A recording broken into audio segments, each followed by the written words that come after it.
Boa noite. Em votação apertada por 6 votos a favor e 5 contra, o Supremo Tribunal Federal acolheu o pedido de embargos infringentes que atende a 12 dos 25 réus da ação penal 470, conhecido como mensalão.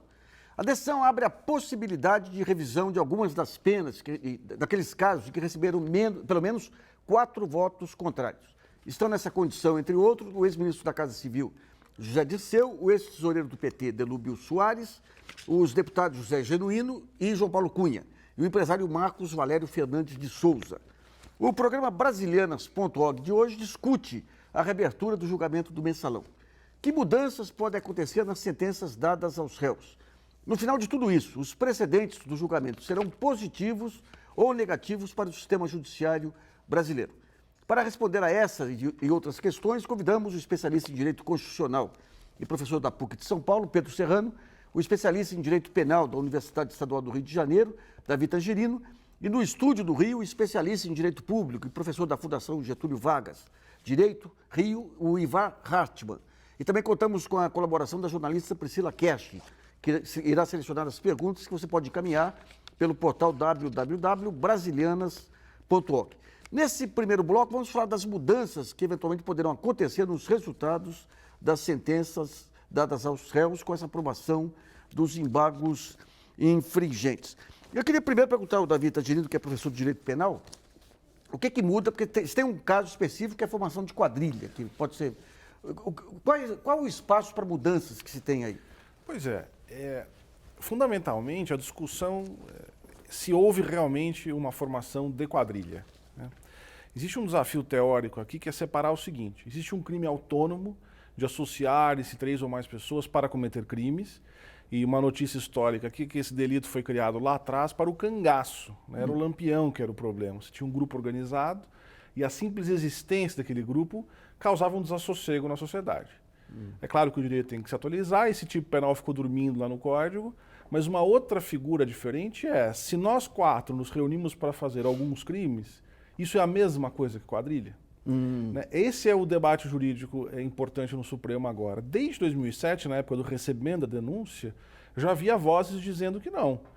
Uma coisa é a reunião de algumas pessoas para cometerem alguns crimes, mas dentro de uma agremiação política ou dentro de um espaço social. Outra coisa é o Comando Vermelho, que é uma organização criminosa. Então, um dos debates importantes que pode haver uma alteração é se o que se convencionou chamar de mensalão era ou não uma quadrilha. Mas por que o ministro Celso de Mello comparou aí o partido ao PCC? Foi um esforço de retórica ou está na base da fundamentação de quem acha que é quadrilha? Olha, o ministro Celso, em alguns aspectos, nesse julgamento específico, surpreende, né? Ele que sempre foi um grande defensor da Constituição, dos valores democráticos, né? De novo, é a percepção dele de que o partido pode se assemelhar a uma quadrilha, né? Eu pessoalmente acredito que essa posição é muito perniciosa e inseta uma série de riscos, né? Veja que qualquer crime praticado dentro de uma empresa, a preponderar esse entendimento no mensalão, poderá ser considerado uma formação de quadrilha. Ou seja, qualquer união de 4 pessoas para cometer 1, 2, 3, 5 crimes, automaticamente virará uma formação de quadrilha. Se por um lado isso seduz quem se sente atraído pelo aumento do poder punitivo, do ponto de vista do direito, é uma excrescência.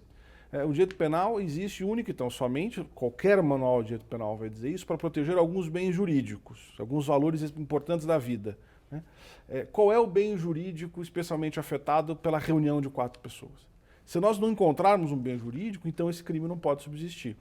O problema é que esse debate, que é essencialmente técnico, fica completamente inflamado, nesse caso específico, por aqueles que estão sedentos por ver um determinado grupo político, alguns políticos isoladamente condenados, né? O Pedro, essa questão, sempre se diz que o juiz tem posição política também, mas tem que ser até aos termos da Constituição. De alguma maneira, como que você está vendo esse julgamento, ou a posição recente do Supremo, à luz do que diz a Constituição? Está vendo essa obediência aos princípios constitucionais? Qual a margem de flexibilidade que tem um ministro do Supremo para interpretar, para adaptar a Constituição? Essa é uma discussão longa e antiquíssima no direito, né? Quer dizer, qual que é a margem do aplicador do direito, a margem de subjetividade que ele eventualmente tenha, né? Independente dos que defendem que existe uma margem de subjetividade ou dos que defendem, por exemplo, de working, que há apenas uma interpretação, em todo caso, mais adequada à Constituição e a seus valores, né?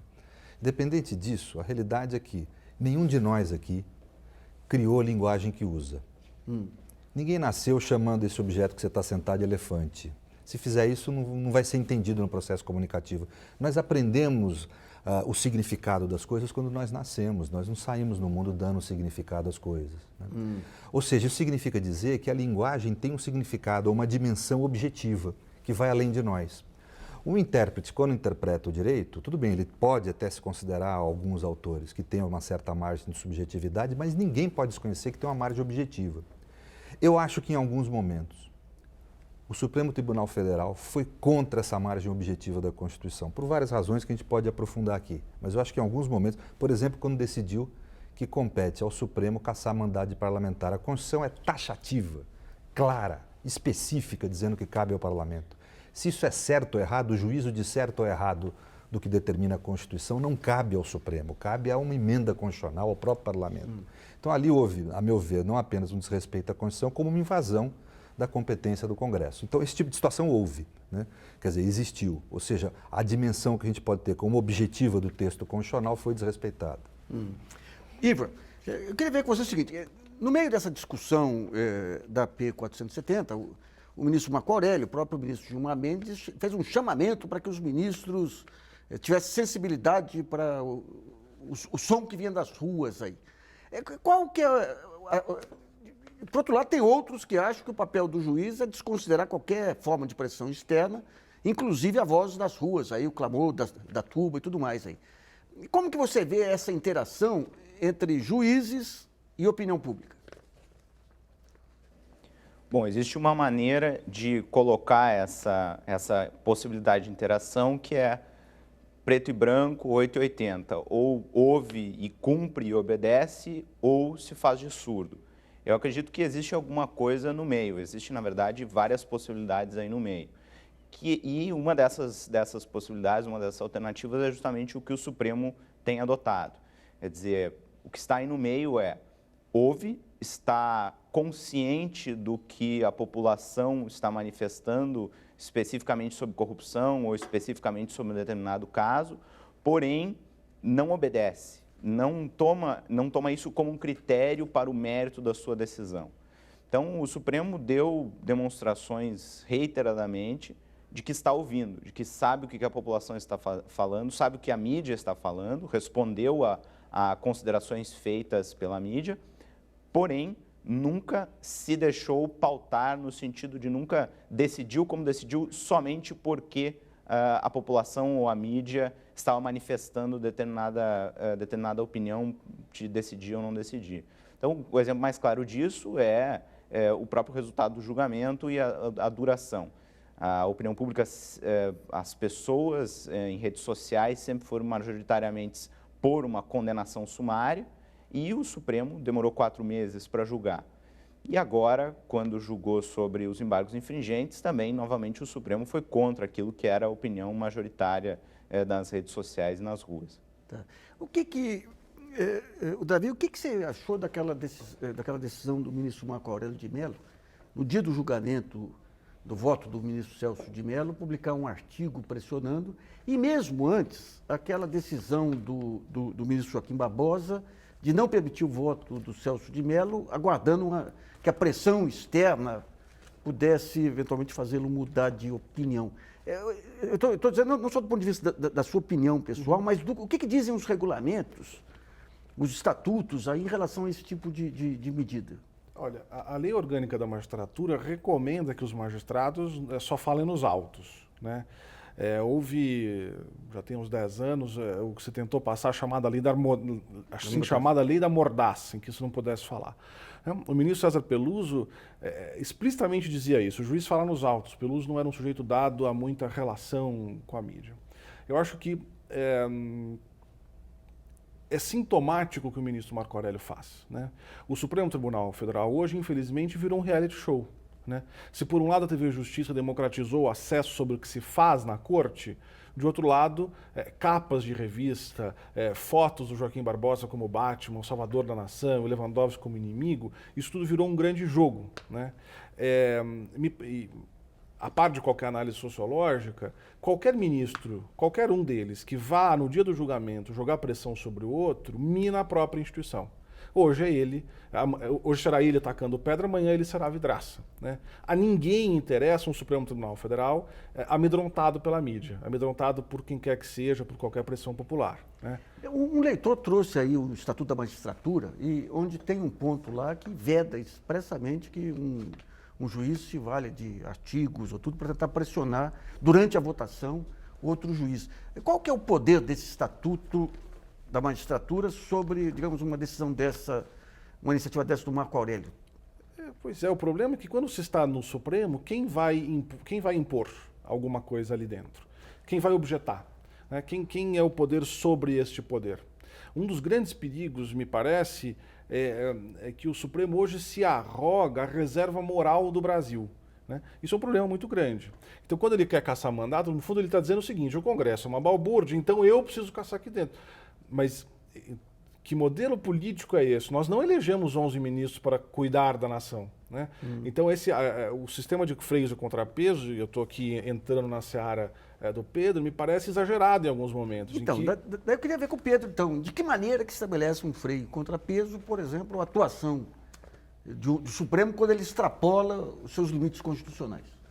Olha, primeiro assim, acho que tem mecanismos que não estão no campo. O direito tem que ter um fim, como qualquer procedimento discursivo, né? Então, tem que ter um encerramento. O Supremo é um encerramento das decisões estatais, vamos dizer, no campo da aplicação jurídica, no campo da interpretação jurídica. Não tem jeito, alguém tem que ter a palavra final na interpretação.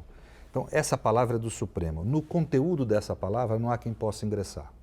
Agora, em condutas dos magistrados inadequadas ao exercício da função, a lei e a Constituição prevê. É o Parlamento, é o Senado, quem tem a competência para declarar o impedimento de ministro supremo, né? Quando o ministro supremo passa a ter uma conduta absolutamente inconveniente com a sua função, existem mecanismos na ordem jurídica para prever isso. Mas isso em relação à conduta dele, não ao conteúdo das decisões. O conteúdo da decisão judicial ele é preservado nas relações de poder.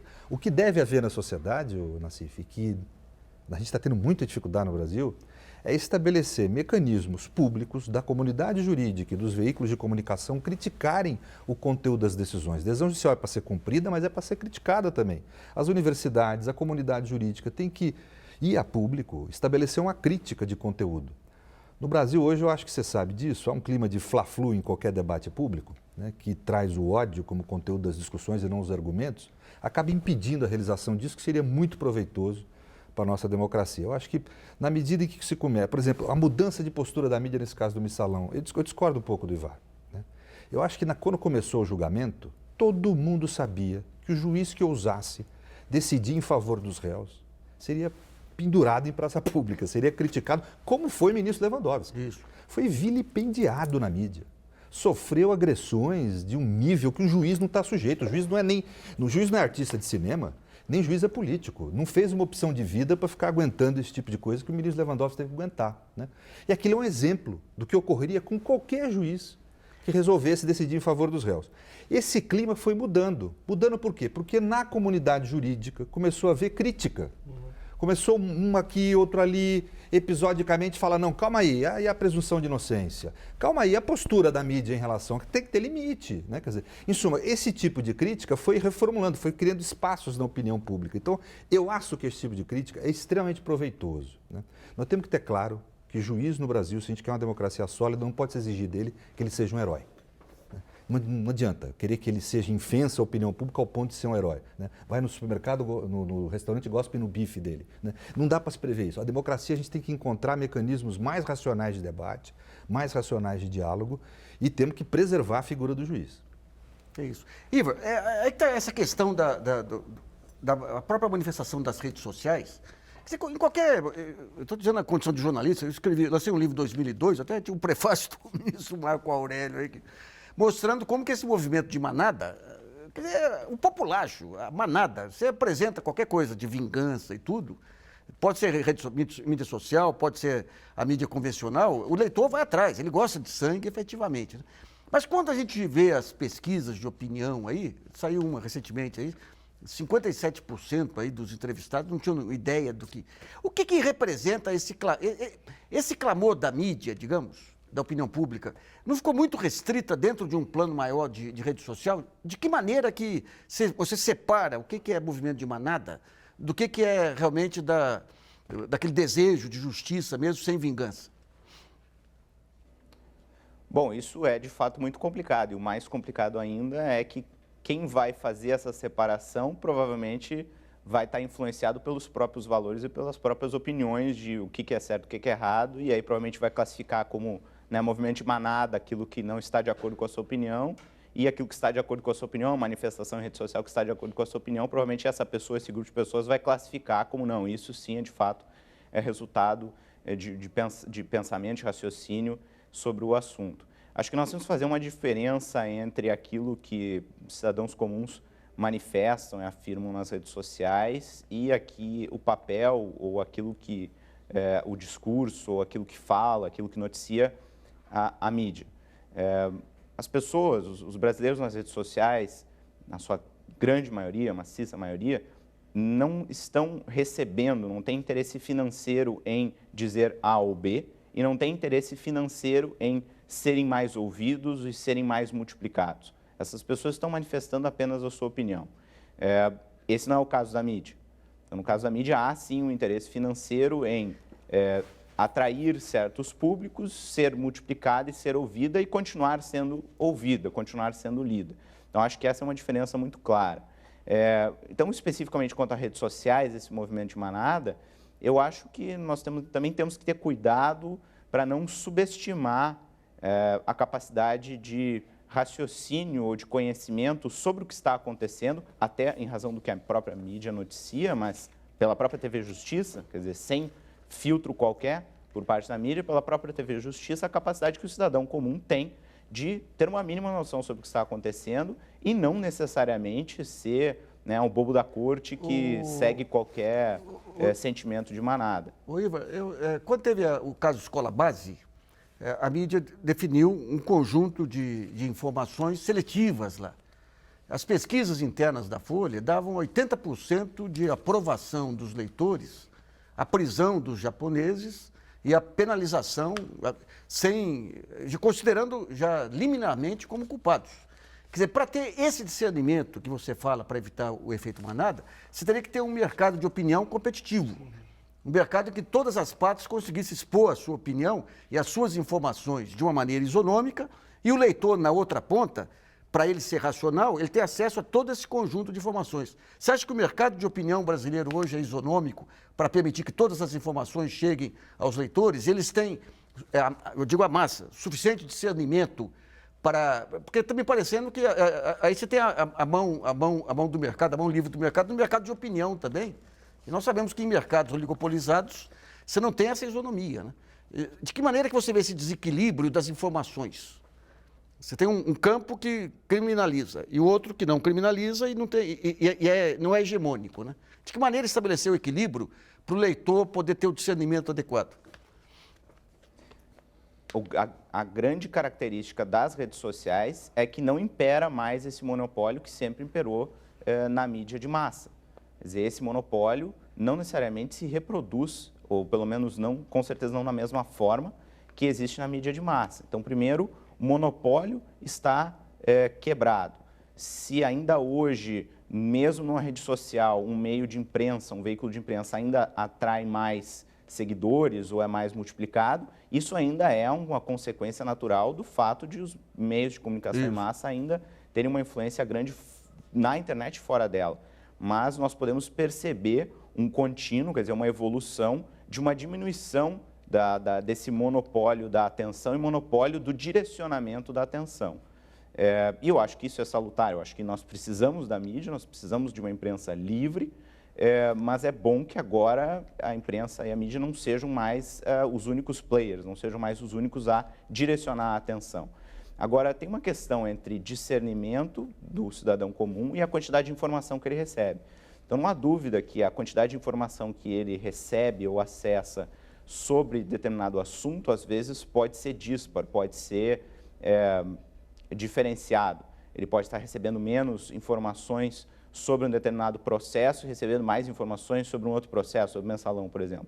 Agora, isso é uma coisa, isso é diferente de dizer que, independentemente da quantidade de informação que o cidadão brasileiro recebe, ele não tem um mínimo de discernimento, inclusive para perceber que a opinião dele não é tão forte, ou as considerações que ele pode fazer não são tão sólidas, se ele percebeu que não tem informação necessária para se manifestar sobre um determinado processo, ou sobre um determinado político, ou sobre qualquer outro tipo de caso. Então, uma coisa é essa variação na quantidade de informação que ele pode receber, outra coisa é dizer que ele vai ter mais ou menos discernimento. Eu acho que nós podemos assumir, pelo menos na classe média, que é aquela que acessa as redes sociais, um mínimo de discernimento que é o necessário para fazer esse tipo de julgamento. Vamos a uma pergunta selecionada pela jornalista Priscila Cast, lembrando que o programa é ao vivo e você ainda pode mandar sua pergunta pelo site www.brasilianas.org. Priscila. O Francisco Magalhães Vieira, de Piquet Carneiro, Ceará, ele pergunta se existem condições para que o julgamento seja anulado. Anulado? Davi. Olha, eu não conheço nenhuma tese que pugne pela anulação do processo, né? Fazendo um diálogo com a pergunta que vocês fez, Ivar, é assustador a desinformação que se veicula a respeito da ação penal 470. Né? Primeiramente, sob o nefasto slogan da impunidade, né? É forçoso admitir que dos 12 réus que podem ter direito, quer dizer, que terão seus recursos conhecidos, ninguém disse que serão providos, né? Nenhum deles poderá ser absolvido completamente. Né? Você vai ter uma ou outra acusação, uma outra diminuição de pena. Dos, originalmente, 40, 12, né? Então, e nenhum deles pugna pela anulação do julgamento. Né? Todos serão punidos, no entanto, o consenso não, mas o pensamento majoritário é de que teve impunidade no caso. Exatamente. Isso num quadro maior de impunidade, né? Nós temos 550 mil presos no Brasil, nós temos um déficit de 230 mil vagas no sistema penitenciário. Aí eu me pergunto, que impunidade? Bom, vamos para o primeiro intervalo. Brasilianas.org, volta logo.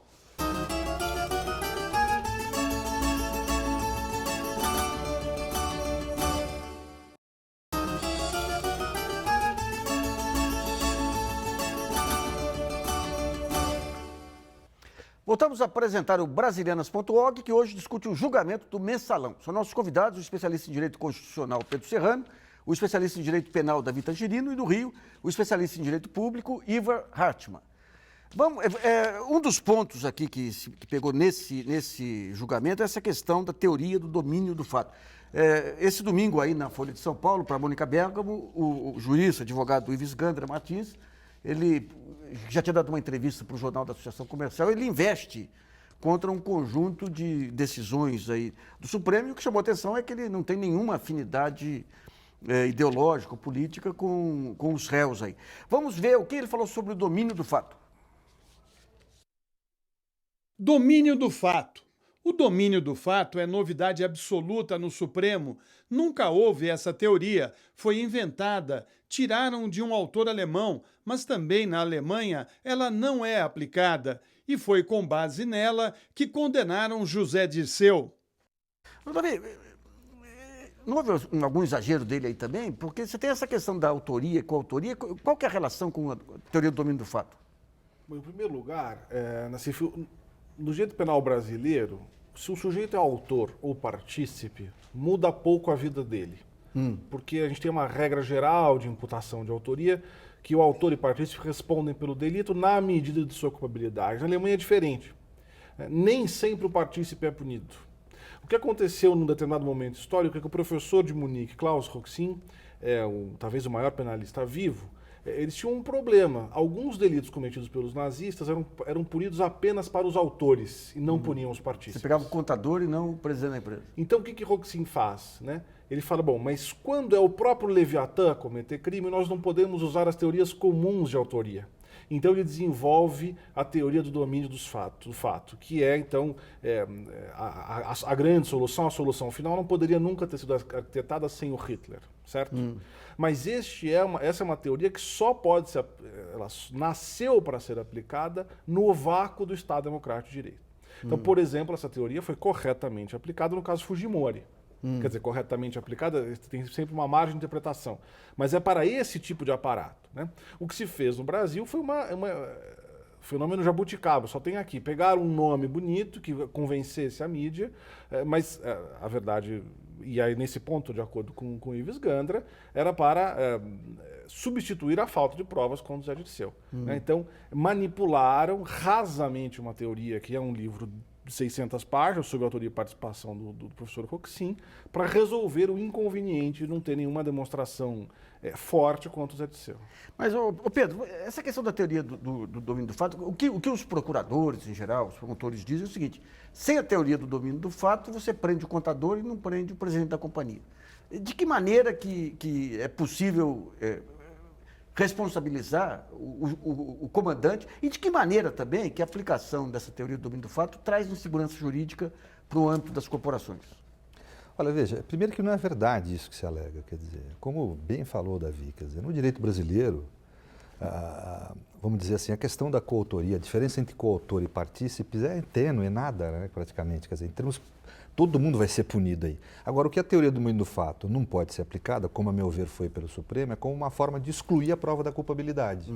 Isso é essencial no direito, aliás, desculpa, é essencial em qualquer país democrático civilizado, né?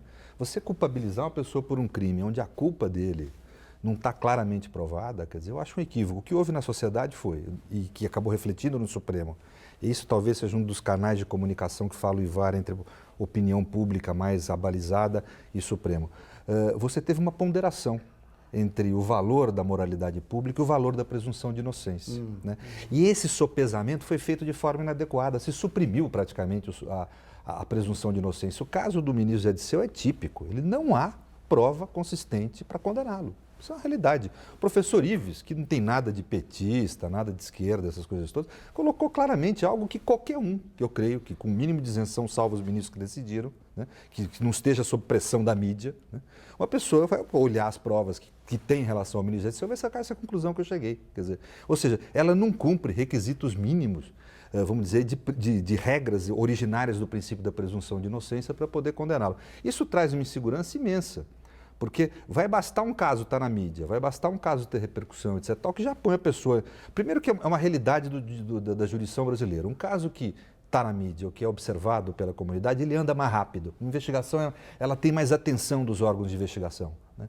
Um caso que não está na mídia, o judiciário funciona lentamente. Está aí a comunidade que está assistindo aqui a televisão sabe disso. Né? Todo mundo tem um processo em juízo, sabe quanto tempo que demora. Agora, quando o caso vai para a mídia, ele já é tratado em termos de celeridade de outro modo, de atenção dos agentes públicos que dele participam. E segundo, que leva a uma, vamos dizer, flexibilização indevida da presunção de inocência que traz insegurança para todo mundo. Só para te pôr uma situação clara para o leigo entender, né? Quer dizer, todo mundo pode ser acusado de uma acusação injusta. Você, qualquer um que está assistindo a gente, gostaria do ministro Joaquim Barbosa para julgar um caso em que você fosse injustamente acusado?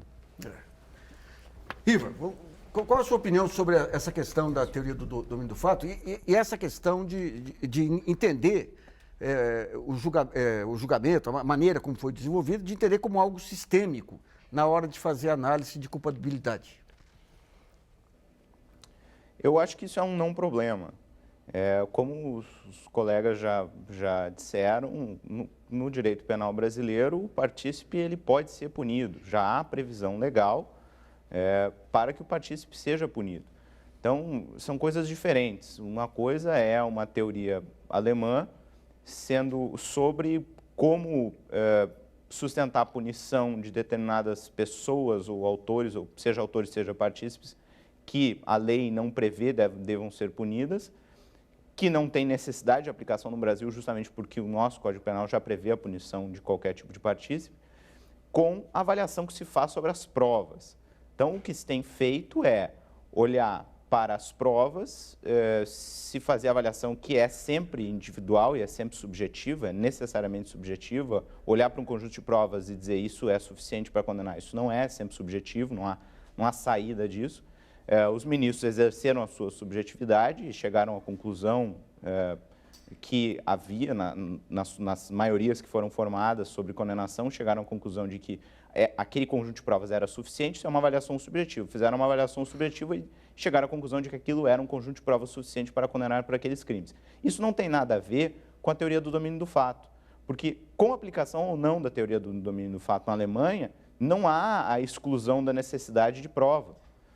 E mesmo que ela fosse necessária de ser aplicada no Brasil, ela também não ia vir para excluir a necessidade de produzir provas suficientes. Então, uma coisa é essa teoria, outra coisa é a avaliação, que é subjetiva, sobre esse conjunto de provas é suficiente para condenar, esse conjunto de provas me leva a crer que essas pessoas, me leva a acreditar na culpabilidade dessas pessoas, na autoria, na culpabilidade dessas pessoas. Isso é uma avaliação que é muito natural que as pessoas tenham opiniões diferentes e façam essa avaliação de maneiras diferentes.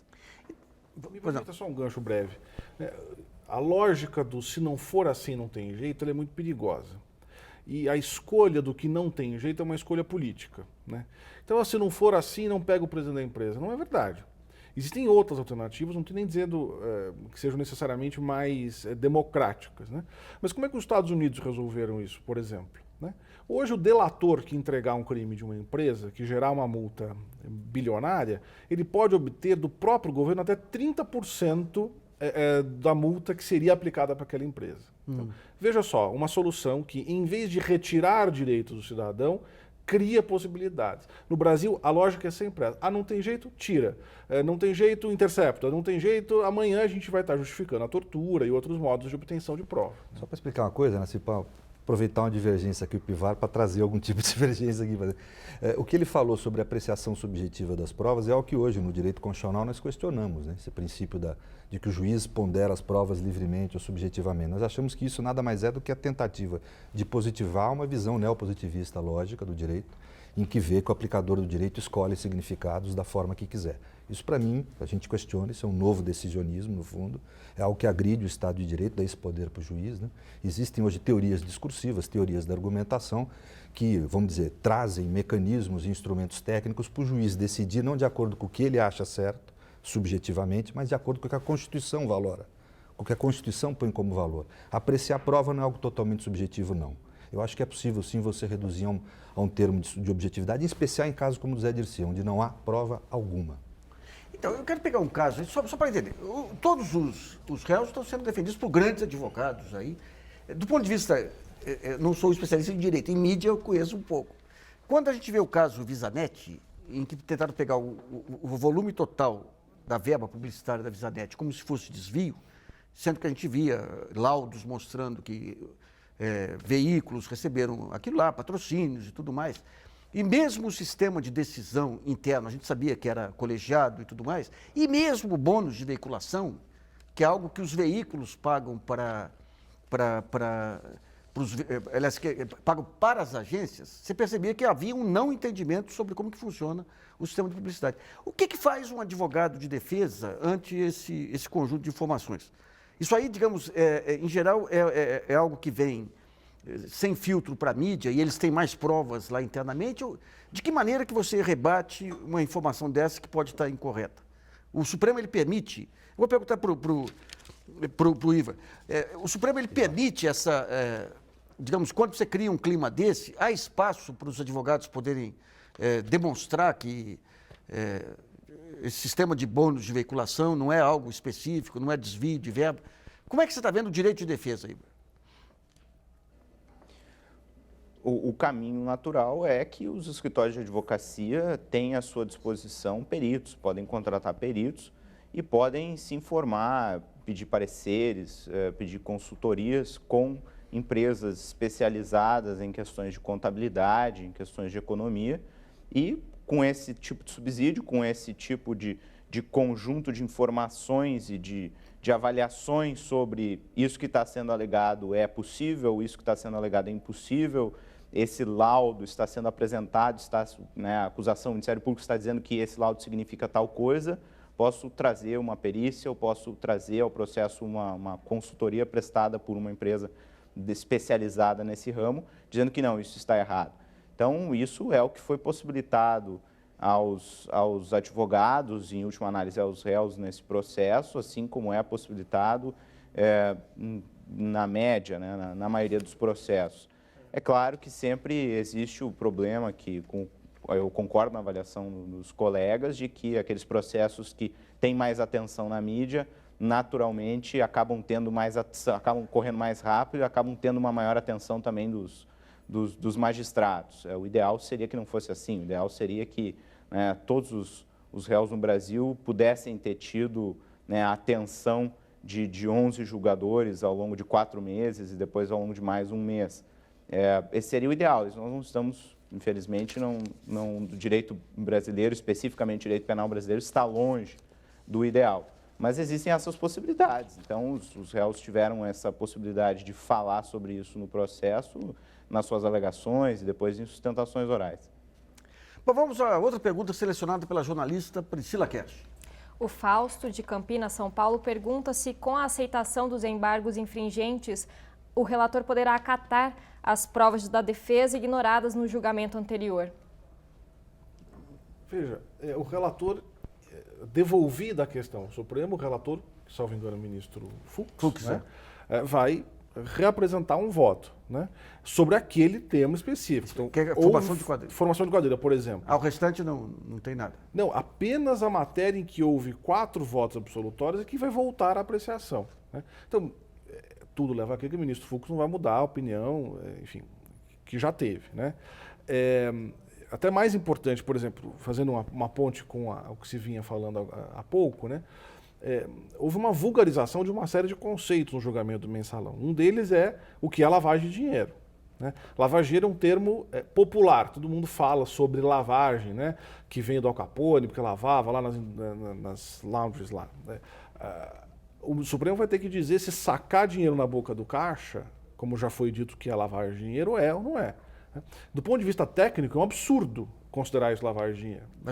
Mas o Supremo considerou. Considerou, e aqui está havendo uma aproximação semântica para fazer uma leitura boazinha do fenômeno, que é aproximar do conceito de crime o que é feio, né, o que é imoral, o que não é recomendável. Isso tem a ver com a sua pergunta dos bônus.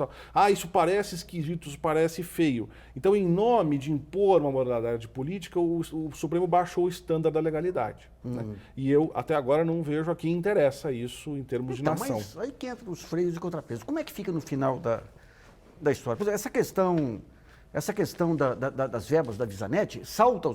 Aí é um problema o seguinte, que você tem, o Supremo vem, os ministros viram celebridades, trazem para a opinião pública, joga aquele monte de informação.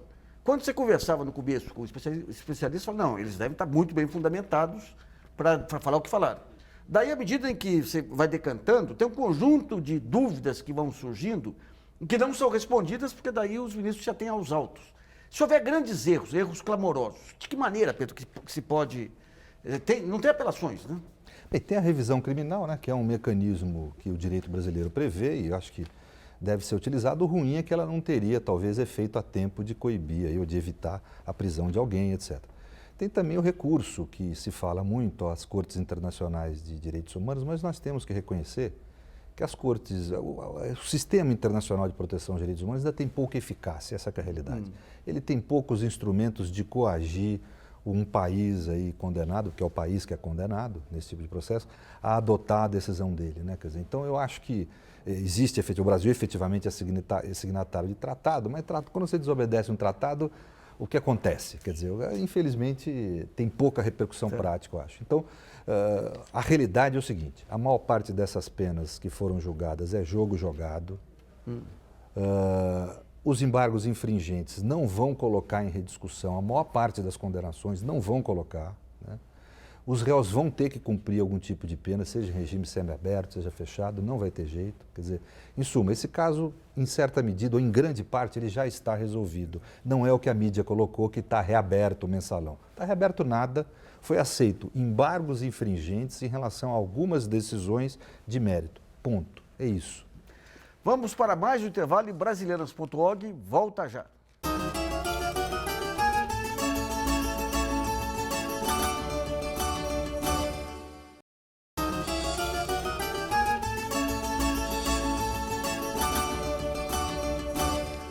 Bom, voltamos a apresentar o Brasileiras.org, que hoje discute o julgamento do Mensalão. Nesse último bloco, vamos tentar avaliar o grau de ativismo político que pode estar influenciando as decisões do STF. Antes de começar, eu queria mais uma frase aí do Ives Gandra sobre as mudanças de comportamento que estão ocorrendo no âmbito do Supremo Tribunal Federal.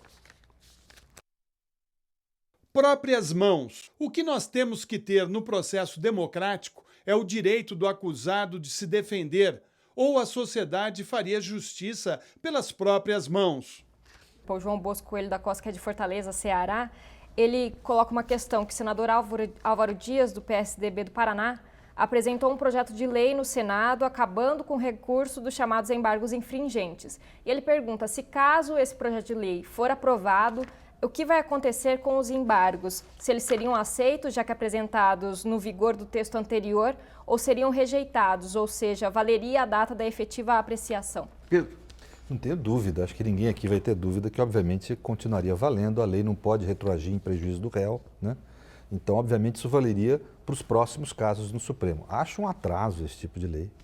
Uma decisão no Supremo, a gente tem que entender, é uma decisão de instância única. Erros ocorrem, a história do judiciário, a história da jurisdição no mundo é uma história de erros, né? Quer dizer, junto com os acertos, né? Então eu creio que a gente ter a possibilidade ou instrumentos para poder revisar, mesmo que parcialmente, as decisões, não devem ser suprimidas na nossa ordem jurídica. Bom, vamos ver o que o Ives Gandra colocou sobre essa mudança de comportamento no Supremo Tribunal Federal. Mudança no STF. Até o governo Lula, os ministros tinham debates duros, mas extremamente respeitosos. Agora não. Mudou um pouco o estilo. Houve uma mudança de perfil. A mudança foi rápida. O Supremo tinha uma tradição que era seguida. Agora são 11 unidades decidindo individualmente. Eu queria ver com o Pedro. Pedro, esse estilo que foi um pouco agressivo, isso aí é comum nas votações do Supremo e apenas ganhou visibilidade ou houve essa mudança de postura efetivamente? Eu creio que se acentuou, conflito sempre há em qualquer ambiente de debate coletivo, né?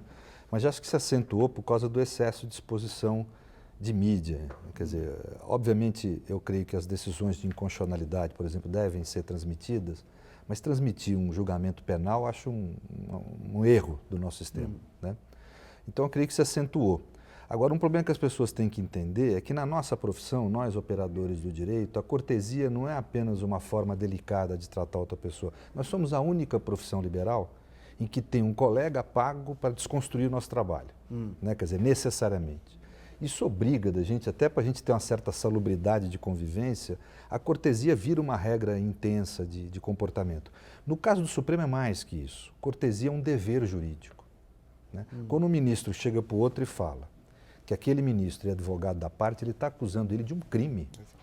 Então, das duas, uma. Ou o ministro que ele acusou cometeu um crime e tem que ser objeto de impedimento, de impeachment, ou ele está fazendo uma acusação tão grave que, se não for verdadeira, quem tem que ser objeto de impeachment é ele. Ou seja, tem um efeito jurídico a descortesia, quando produzido no ambiente de uma corte de justiça, que recomendam que as pessoas lá dentro devam se conter, porque podem eventualmente estar, inclusive, os ministros do próprio Supremo incorrendo em condutas ilícitas.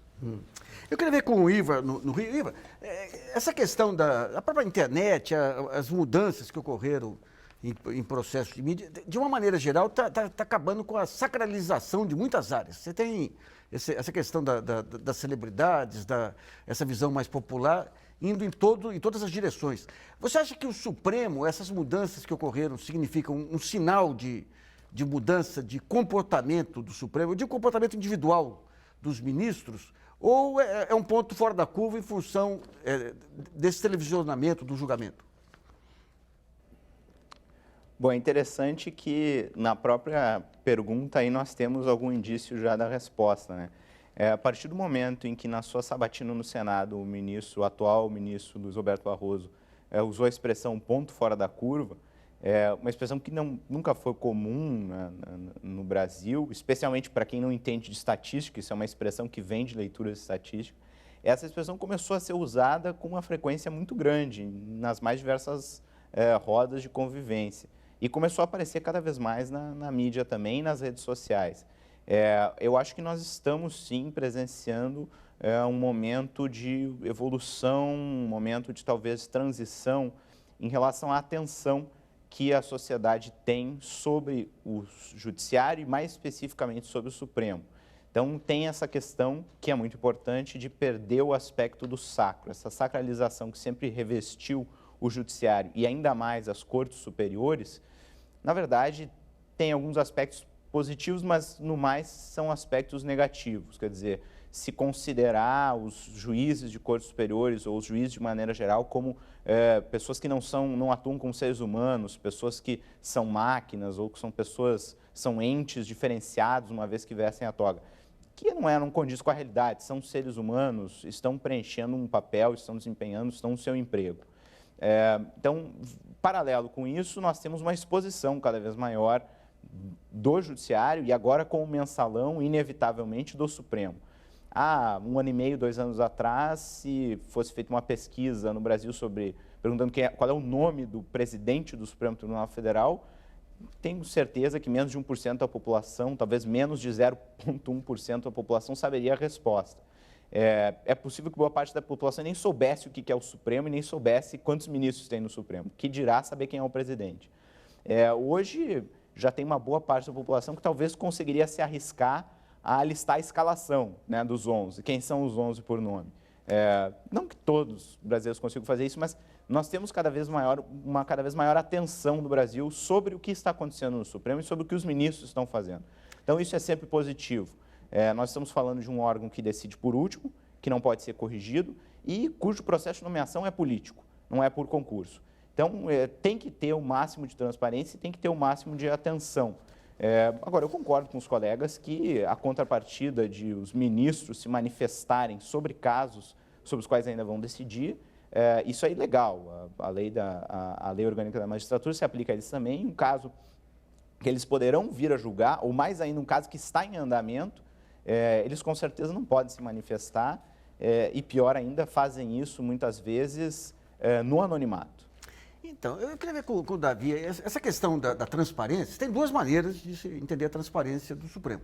Uma é você ter acesso aos votos lá e aos fundamentos e ter respostas também, que os ministros possam dar a indagações que se tornaram amplas aí em relação ao próprio julgamento. E a outra forma é essa visibilidade individual lá da cortesia ou descortesia, o sujeito que fica popular ou não fica popular. De que maneira que você vê essa dicotomia aí entre esses dois pontos? Bom, primeiramente, eu acho que, do modo como está, esses lapsos de personalidade, né, Freud explica, aquilo virou uma questão pessoal. E toda vez que uma questão vira pessoal, nós perdemos a jurisdição. Né? O juiz é, por definição, a parte neutra, né, que se coloca acima das partes para exercer o seu poder. Né? Eu sempre fui da opinião de que o controle do judiciário se faz pela sentença, pela fundamentação. Essa é a única garantia que o cidadão tem de que o juiz aplicou corretamente a lei. Né? Então, televisionar o julgamento do Supremo não torna o processo mais democrático, porque a democracia está no uso controlado e controlável dos fundamentos da sentença. Né? Esse fla-flu que virou o Supremo, esse desgaste interpessoal entre os ministros, isso não está construindo nada. Inclusive, uma série de países no mundo, o que se conhece é o acórdão. Acórdão vem do português antigo, em que os desembargadores, os juízes acordam que decidirão assim, assado e tal. Né? Então, na Alemanha, por exemplo, a população conhece apenas o acordo que foi estabelecido a respeito de um tema apresentado numa sentença juridicamente fundamentada. Eu quero ver alguém dizer que a Alemanha é um país menos democrático do que o Brasil. Então, essa questão do julgamento do século, essa questão de que muda tudo. Outro dia eu vi uma entrevista, não sei se foi do ministro Moreira Alves ou se foi de um professor da GV, ele falou, olha, o julgamento do Collor foi importante porque era um presidente, mas não tem nenhum desdobramento, não vai ter nenhum efeito futuro, e esse também não. Pedro, o que vai ser, o que vai ter de útil ou de inútil desse julgamento daqui para diante para o direito brasileiro? Olha, eu acho que para a política e para o direito brasileiro eu discordo, acho que é um julgamento marcante, né? Ele retrata um momento da nossa história muito ruim, primeiro porque, queiramos ou não, há um grande pecado de uma força política importante que é o PT, né? Que ainda não foi feita autocrítica, né? Na melhor das hipóteses, o PT cometeu o crime de caixa 2. O argumento de que todos os outros partidos faziam aproveita pouco. Os crimes, eles são assim mesmo. Crime vai para a justiça o que é pego, né? É natural de qualquer comunidade humana a maioria dos crimes não serem pegos, né? Quer dizer, esse foi pego, né? E o PT ainda não fez a autocrítica disso. O Delúbio reconheceu em juízo que praticou o crime, ele estava prescrito, mas não foi feita autocrítica em relação a isso. Precisa ver. E isso é um momento negro na história do PT, queiras ou não. Isso vai repercutir. Eu acho que pode não repercutir em eleição, mas repercute na história da nossa democracia.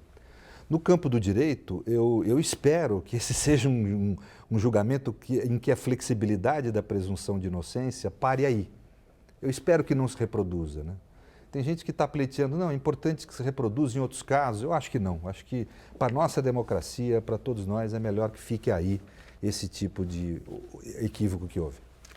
Bom, o programa Brasilianas.org sobre o julgamento do Mensalão termina por aqui. Agradeço muito a participação do especialista em Direito Constitucional e professor da PUC de São Paulo, Pedro Serrano, do especialista em Direito Penal e professor da Universidade Estadual do Rio de Janeiro, Davi Tangerino, e do Rio, do especialista em Direito Público e professor da FGV Direito do Rio, Ivan Hartmann. E também agradeço a colaboração da jornalista Priscila Kersh e de você que nos acompanhou em mais essa edição. Não se esqueça de continuar colaborando, mandando perguntas, trabalhos e vídeos para o site www.brasilianas.org. Esse espaço aqui também é seu. E voltamos na próxima segunda-feira, às 8 da noite. Até lá.